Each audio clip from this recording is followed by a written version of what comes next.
بسم الله الرحمن الرحيم، والصلاة والسلام على سيد الأنبياء والمرسلين سيدنا محمد وعلى آله وصحبه أجمعين.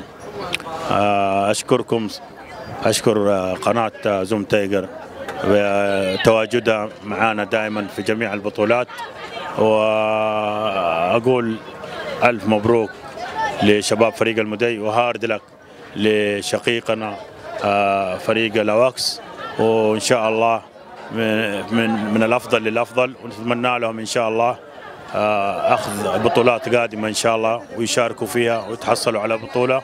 وألف شكر لجميع الفرق اللي شاركوا في هذه البطولة، ونتمنى لهم بإذن الله التوفيق في البطولات المقبلة إن شاء الله. نعم.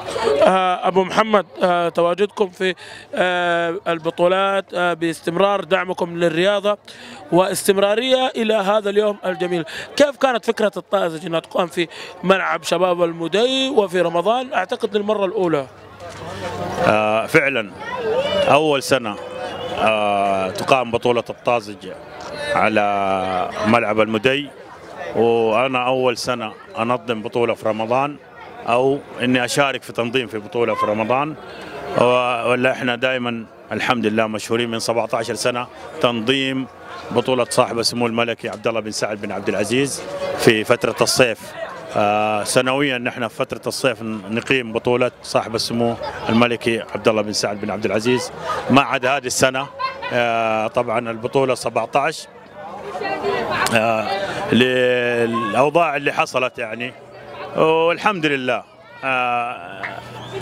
وصلت المعلومة، وكان في هناك صراحة يعني ظلم لإيقاف هذه البطولة، بطولة صاحب السمو الملكي عبد الله بن سعد بن عبد العزيز. والعموم الآن البطولات كلها عن طريق الهيئة، ونحن نشكر الهيئة ونشكر المحافظة الصراحة، نشكر قادتنا اللي يعني هيئوا لنا الأجواء هذه أننا نلعب صراحة كرة القدم اللي هي صراحة عشق وجنون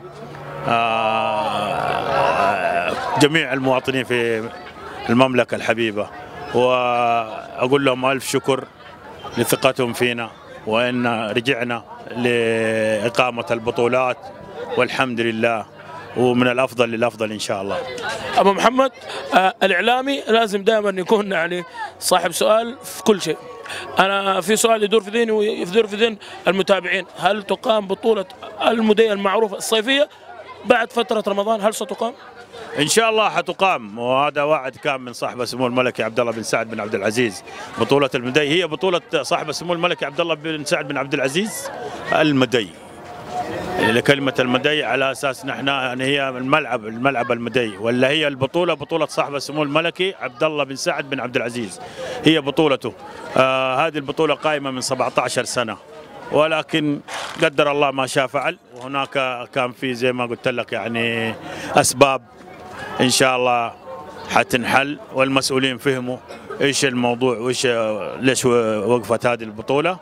هناك كانت أيدي خفية، ولكن الحمد لله. وأقول لك أنا وعد إن البطولة هذه حتقام، وتقام زي ما كانت بأنظمتها بجميع أشكالها بجمالها بذا.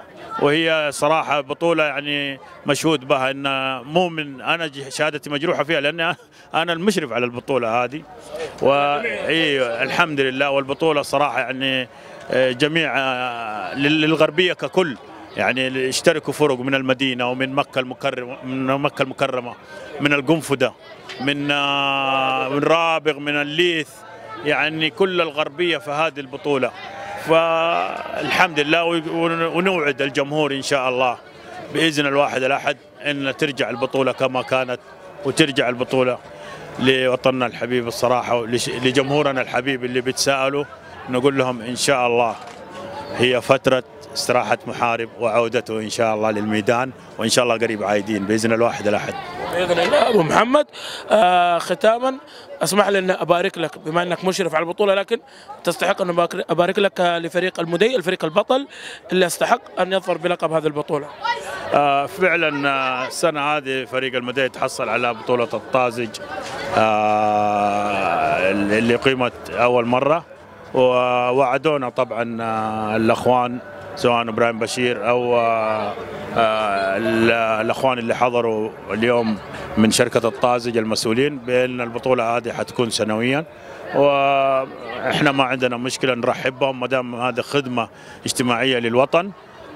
نحن ايادينا معاهم، وان شاء الله يكون من الافضل الافضل. والمدي يعني 17 بطوله اقيمت في الملعب، ما حصل الا على بطولتين، فإن يدل الحمد لله. نحن ما نميز بين المدي أو فريق أو آخر، الجميع سواسية، كل من حضر بفريقه في هذا الملعب يأخذ حقه كامل مننا بإذن الواحد الأحد، وهذا سر نجاح البطولة. ختاما ألف شكر لك أبو محمد، أتمنى أن نلتقي في قادم الأيام. شكرا لك. ألف شكر لكم، ألف شكر لقناة زوم تايجر. أشكركم من صغيركم لكبيركم، ودائما وابدا اقول لهذه القناه من الافضل ان شاء الله للافضل. وفي بدايات اول ما جيتم فقلت يعني، والقول الحمد لله كان في محله، انكم حتوصلوا لمرحله حيكون فيها من الافضل للافضل، وحتكونوا مطلوبين في جميع الدورات. وانا اتمناكم تكونوا موجودين معنا دائما وابدا، واتمنى لكم التوفيق، وتخرجوا بطولاتنا على جميع انحاء المملكه، وتوروا انه فعلا احنا عندنا اعلام يوصل دوراتنا اللي تقام على محافظه جده بان توصل لجميع مناطق المملكه. والف شكر لكم. شكرا لكم. حياكم في امان الله.